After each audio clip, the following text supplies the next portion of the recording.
नमस्कार दोस्तों। तो जिस चीज़ की चर्चा हम कल कर रहे थे और इस चीज़ की चर्चा बहुत डिटेल में हमने कल करी थी कि अगर आप देखिए इस प्रेजेंट मौजूदा सरकार में एनडीए की गवर्नमेंट में दो ही मूवमेंट्स या दो कह सकते हो आप प्रोटेस्ट सक्सेसफुल रहे हैं। सक्सेसफुल रहने का मतलब कि जहां पर बिना कोई लॉन्ग लपेटा के सरकार ने आपकी बात मान ली हो, ये दो प्रोटेस्ट रहे। एक तो फार्मर्स प्रोटेस्ट था और उसके अपने कारण थे फार्मर्स प्रोटेस्ट के सक्सेसफुल होने के। इलेक्शंस का टाइम, सरकार के ऊपर प्रेशर, वेरियस पॉलिटिकल पार्टीज का इन्वॉल्वमेंट और उस पूरे प्रोटेस्ट का बहुत पॉलिटिसाइज ये सब कुछ होना, जिसकी वजह से सरकार के ऊपर काफ़ी प्रेशर पड़ा था और तीनों कानून जो थे फार्म लॉज उनको वापस लेना पड़ा था सरकार को।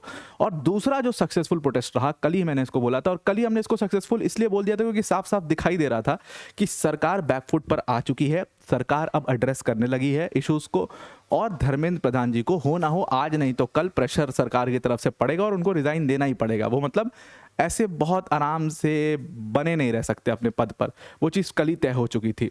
तो दूसरा जो सक्सेसफुल प्रोटेस्ट था वो जेनजी प्रोटेस्ट था और उसकी ताकत के ऊपर कल ही हमने चर्चा कर ली कि ये कंप्लीट ब्रूट फोर्स है, इसमें कोई पॉलिटिसाइज नहीं है, इस मूवमेंट को कोई पॉलिटिकल पार्टी हाईजैक नहीं कर पाई, कोई आईटी सेल इसको दूसरा नज़रिया नहीं दे पाया, कोई मतलब आप इसको इधर उधर वर्गला नहीं पाए। एकदम इनका इस्तीफा जो था धर्मेंद्र प्रधान जी का वो डिमांड था वो एकदम क्लियर था और फर्स्ट डे से क्लियर था और लास्ट डे तक भी वो क्लियर था।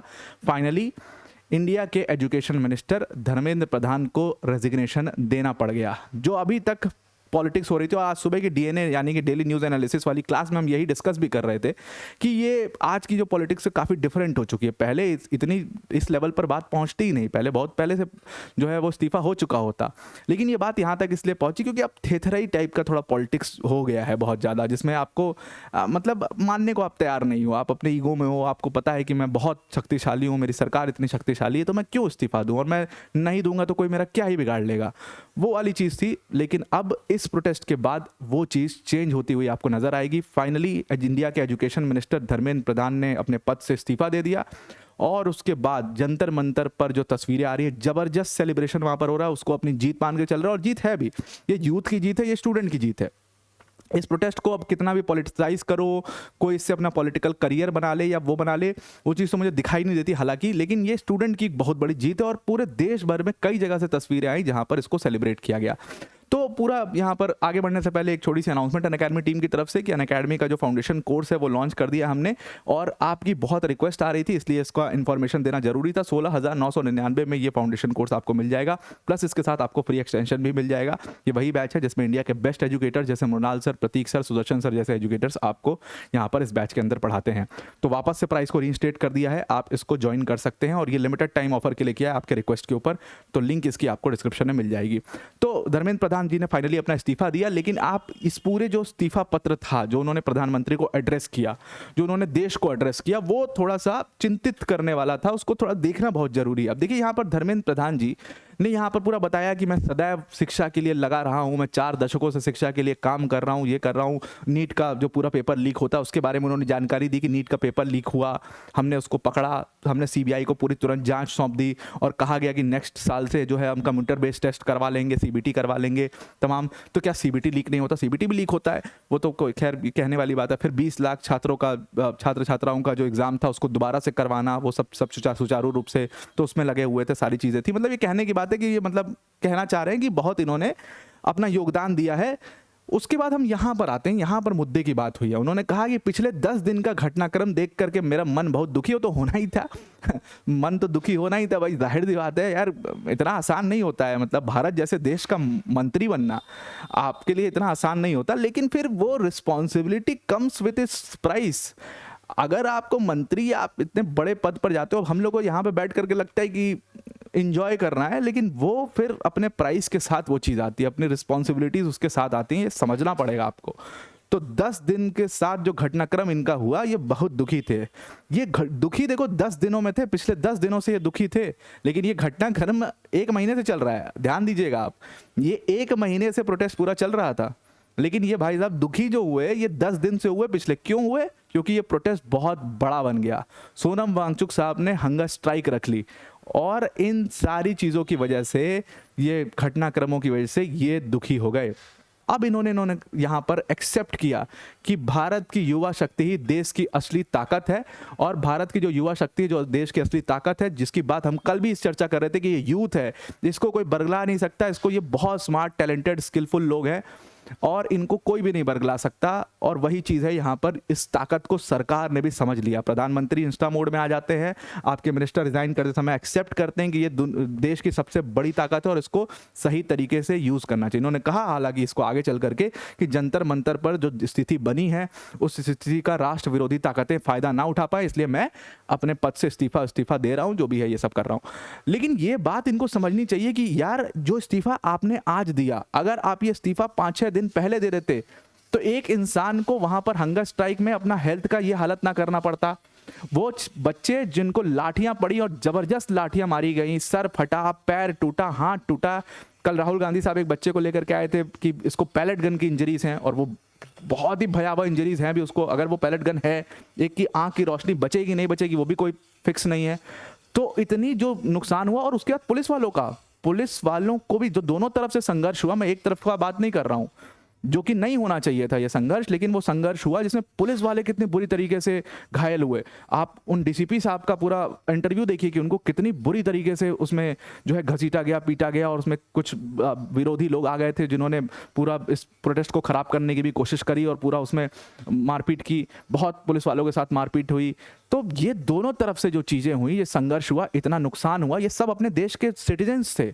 आपको इन दोनों का सोच करके इसको इस्तीफा 5 दिन पहले दे देते तो 20 तारीख की जो घटना घटी वो घटना नहीं घटती और वो पूरे देश में वो ना फैलती, वो जगह जगह पर और ये घटना ना घटती अगर धर्मेंद्र प्रधान 5-6 दिन पहले इस्तीफा दे दिया होता। इस चीज़ को समझ करके, इस चीज़ को ग्रेवनेस को समझ करके अगर ये बात दे दी, चलिए खैर कोई बात नहीं, दे रहा है दुरुस्त है, उन्होंने इस्तीफा यहाँ पर अपना दे दिया और बहुत दुखी मन से इन्होंने ये इस्तीफा दिया है, क्योंकि ये इस्तीफा तो देना नहीं चाह रहे थे। यहाँ पर आप देख लो कि ये खुद कह रहे हैं कि मैं पिछले 10 दिन का घटनाक्रम देख करके बहुत इस्तीफा, and all of this was, मतलब ये पहले ही तय हो चुका था कि इस्तीफा इनको देना पड़ेगा। वो उसी दिन तय हो चुका था जब सेकंड राउंड ऑफ टॉक्स हुई थी। बीजेपी के जेपी नड्डा और उनके साथ जितेंद्र सिंह, इनको जिम्मेदारी दी गई थी कि भाई बातचीत करिए इन लोगों से, और दूसरी तरफ आपको सीजेपी के स्पोक्स पर्सन दिखाई दे रहे हैं।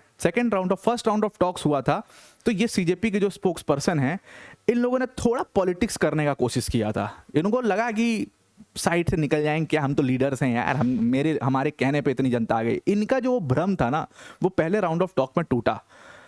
तो इनको जब ये सेकेंड राउंड ऑफ टॉक में गए हैं बातचीत करने, तो इनको पता था कि अगर हम अपने मुद्दों से भटकेंगे, अगर हम पॉलिटिक्स करेंगे और इसमें फंसेंगे तो हमारी क्लास वहां पर लगा दी जाएगी जंतर मंतर पे, हम जा नहीं पाएंगे जंतर मंतर पे। आपको देखा कि बलि का बकरा विजेता दैया को बना दिया गया था फर्स्ट राउंड ऑफ टॉक्स के बाद कि भाई कहाँ था तू, भाई बर्गर खा रहा था, किधर था, क्यों नहीं आ रहा था यहाँ पे। तो इनको बहुत अच्छे से पता था कि अगर इस सेकंड राउंड ऑफ टॉक्स के बाद हमने इधर उधर टिम टाम कुछ भी किया तो ये भाई जेंजी है, ये ऐसी की तैसी, ये भाई इलाज मान देगा तुरंत, 2 मिनट में इलाज मानते नहीं लगेगा इनको, ये तुरंत सवाल पूछेंगे हमसे वहाँ पर। और बहुत बुरी तरीके से सवाल पूछा भी गया था इन लोगों से फर्स्ट राउंड ऑफ टॉक्स के बाद। तो ये लोग बिल्कुल अपने मुद्दे पर अडिग रहे और यहीं से मामला तय हो गया कि धर्मेंद्र प्रधान को रेजिग्नेशन देना पड़ेगा, क्योंकि इनके 3 मुद्दे थे और पहला नॉन निगोशिएबल था। 3 मुद्दे थे इनके, पहला था कि धर्मेंद्र प्रधान का रेजिग्नेशन चाहिए और ये पूरा नॉन निगोशिएबल था ये मुद्दा कि हम इसके ऊपर कोई और चर्चा नहीं करेंगे।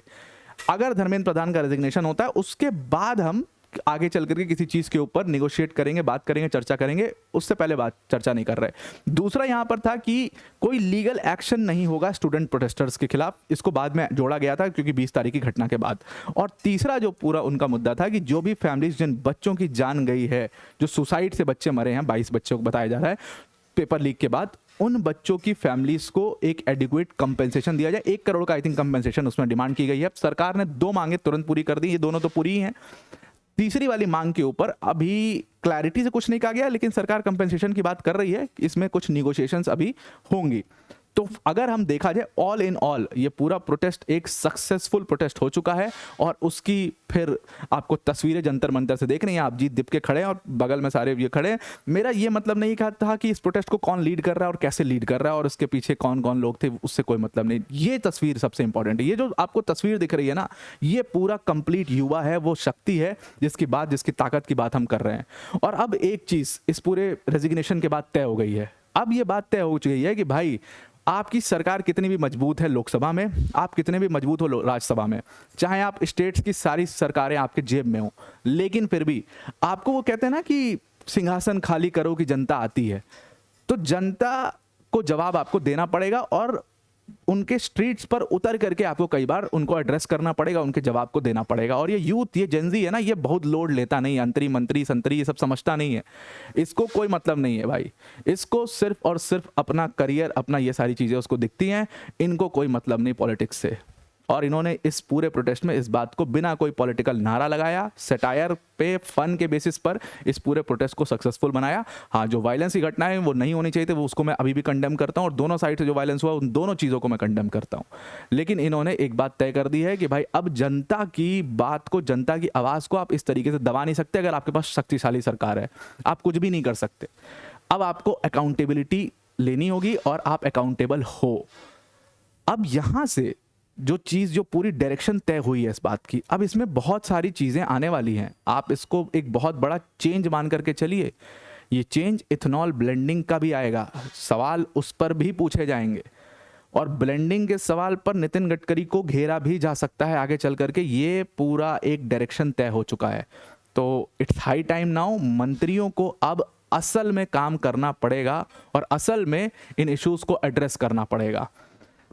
पूरा सेलिब्रेशन जबरदस्त चल रहा है और मुझे लगता है वो पूरा मीम बाजी जो है अभी इंस्टाग्राम पर थोड़ी देर में पूरा मीम जो है फ्लड हो जाएगी, हम जीत गए, ये तो लगान का है। और उसके बाद ये वाला है जहाँ पर धर्मेंद्र प्रधान जी ने रिजाइन कर दिया, तो फाइनली उसका सेलिब्रेशन। फिर चंडीगढ़ की ये तस्वीर है, चंडीगढ़ में सेलिब्रेशन देखेगा कि जंतर मंदिर पर जो जीत हुई है वो स्टूडेंट्स की जीत है, और चंडीगढ़ में बहुत बड़ी मात्रा में स्टूडेंट जुट करके उसको सेलिब्रेशन कर रहे हैं। जंतर मंतर पर भी सेलिब्रेट हो रहा है, और आप भी चॉकलेट खरीद के थोड़ा सा खा लेना, हम भी थोड़ा सा खा लेंगे, क्योंकि ये स्टूडेंट्स की क्या, ये हम सबकी मतलब बहुत बड़ी जीत थी। जो डिमांड थी धर्मेंद्र प्रधान का रेजिग्नेशन, वो हो चुका है, और अब इसमें फॉर गुड पॉजिटिव चेंजेस आने चाहिए। तो अब आपको ये पूरा मामला समझ में आ गया होगा। आज के लिए इतना ही। Thank you and have a nice day.